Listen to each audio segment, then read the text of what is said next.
खास तौर पर सीमांचल और कोसी में जो मक्के की खेती पूर्णिया, कटिहार, अररिया, किशनगंज, सुपौल, मधेपुरा जो इलाका है, सबसे ज़्यादा मक्का 65% खेती देश में बिहार में सीमांचल होती है। बहुचर्चित सांसद, जी हां, हम बात कर रहे हैं बिहार के पूर्णिया के सांसद पप्पू यादव की। बता दें कि प्राकृतिक आपदा यानी कि जो बारिश और असमय बारिश की जो हुई और जिससे फसल बर्बाद हुए, उसको लेकर किसानों के मक्का के फसल की क्षति को लेकर सरकार से ऋण माफी एवं मुआवजा देने की मांग उन्होंने कर दी है। पप्पू यादव ने कहा कि बड़े पैमाने पर किसानों के खेत में लगे मकई का नुकसान हो गया है, साथ ही कई अन्य फसल भी प्रभावित हुए हैं। इस पर त्वरित कार्रवाई की जाए, किसानों को न सिर्फ मुआवजा दिया जाए बल्कि जो ऋण लेकर खेती किए हैं उनका ऋण भी माफ किया जाए। आपको बता दें कि पप्पू यादव ने बिहार में चल रहे सरकार पर भी सवाल उठाया। उन्होंने कहा कि बिहार में किसकी सरकार है, कौन सरकार चला रहा है, या बिहार की जनता किस समस्या से परे है। नेचुरल डिजास्टर आया,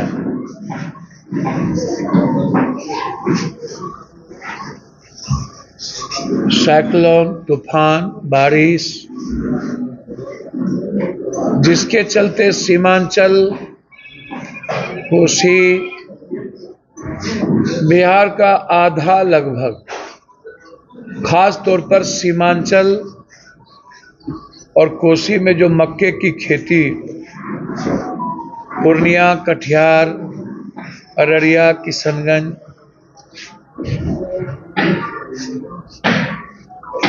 सुपौल, मधेपुरा जो इलाका है, सबसे ज़्यादा मक्का 65% खेती देश में बिहार में सीमांचल होती है। लगभग किसान 1 लाख, 4 लाख, 5 लाख रुपया बैंक से लोन लेकर के 1 एकड़, 2 एकड़, 4 एकड़ में फसल लगाए।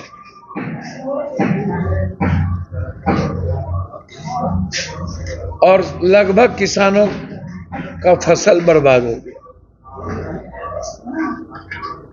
कोढ़ा में एक बुजुर्ग का हार्ट अटैक हो गया।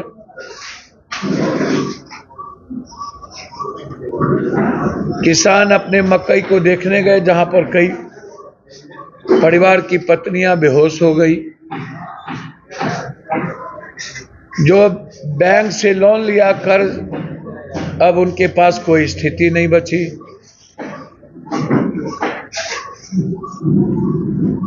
तो हम आग्रह करेंगे कि सरकार अविलंब पूरा आकलन करने की जरूरत ही नहीं है। मक्का की खेती जितना भी हुआ, वो सारे मक्के की खेती करने वाले बर्बाद हो गए। उसके पास ये नहीं कि 1 बीघा, 2 बीघा, जिन्होंने भी खेती की वो बर्बाद हो गए।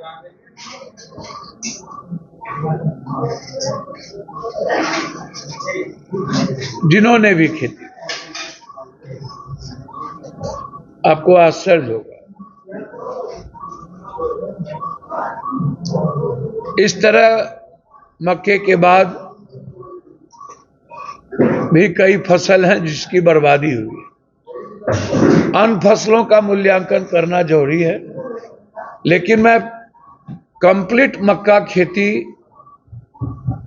करने वाले किसानों के लिए अविलंब सरकार से मांग करता हूं कि इस साल का जो भी लोन लिया गया है उसको माफ करें।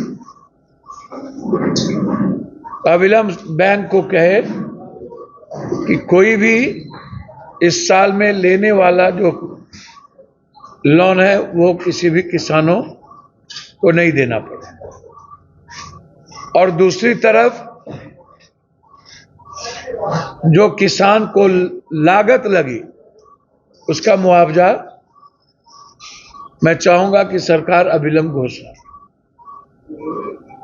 अन्यथा किसानों के पास आत्महत्या करने के अलावा कोई रास्ता नहीं बचता। अब सरकार मस्त है, सरकार किसकी है, सरकार है भी या नहीं, सरकार चल रही है या नहीं, घटना पर घटना हो रही है, कोई राज्यसभा में मशगूल है, कोई खरीदारी में मशगूल है। बिहार के साढ़े 13 करोड़ जनता को भगवान भरोसे छोड़ दिया गया।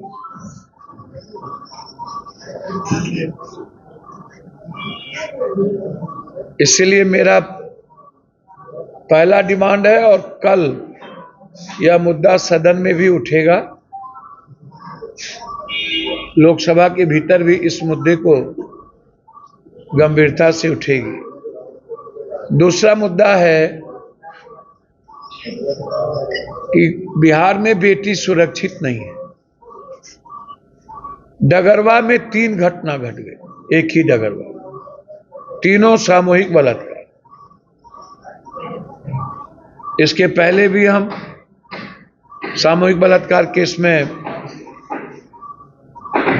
यहां इस गांव में क्या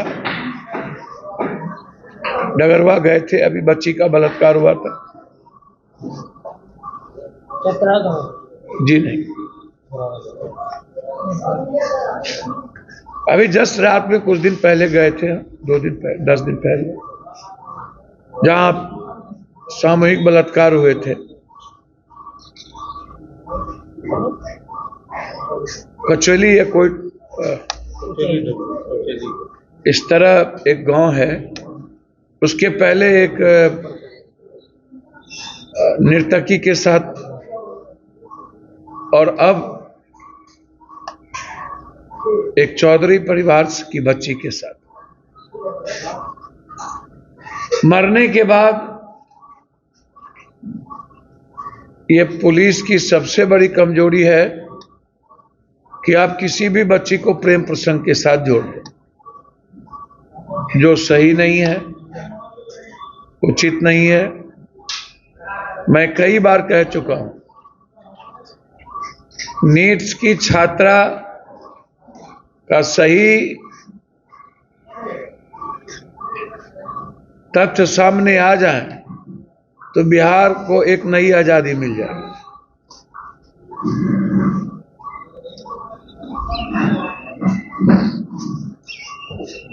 11 तारीख को बच्ची का किडनैप हुआ और 20 तारीख को मिला। मैं बार बार देखता हूं कि बच्ची के मुद्दों पर थाना के द्वारा पूरी की पूरी निगलेंसी बरती जाती है। पटना में कह दिया गया, अरे बच्ची कहां गई होगी, मौज मस्ती करेगा और लौट के आ जाएगा, एंजॉय करने दीजिए। ये वीडियो भी वायरल हुआ था थाना प्रभारी। दरभंगा में भी कही गई, अरे कहीं प्रेम प्रसंग में गया होगा। बच्ची के मामले जब भी आते हैं उसको सीरियस तरीके से, चाहे वो प्रेम प्रसंग का मामला हो, कोई मामला हो, बच्ची की परिवार का जब कोई कंप्लेन होगा तो उसको 11 दिन तक नेगलेक्ट कैसे किया जा सकता। हर दिन बच्ची के परिवार जाके मिले। अब यह कहना, अब 4 लड़के मिल ही नहीं रहे, यह कहना कि प्रेम प्रसंग था, मेला के बहाने रात में घर से लेके जाना, आप समझिए बात को।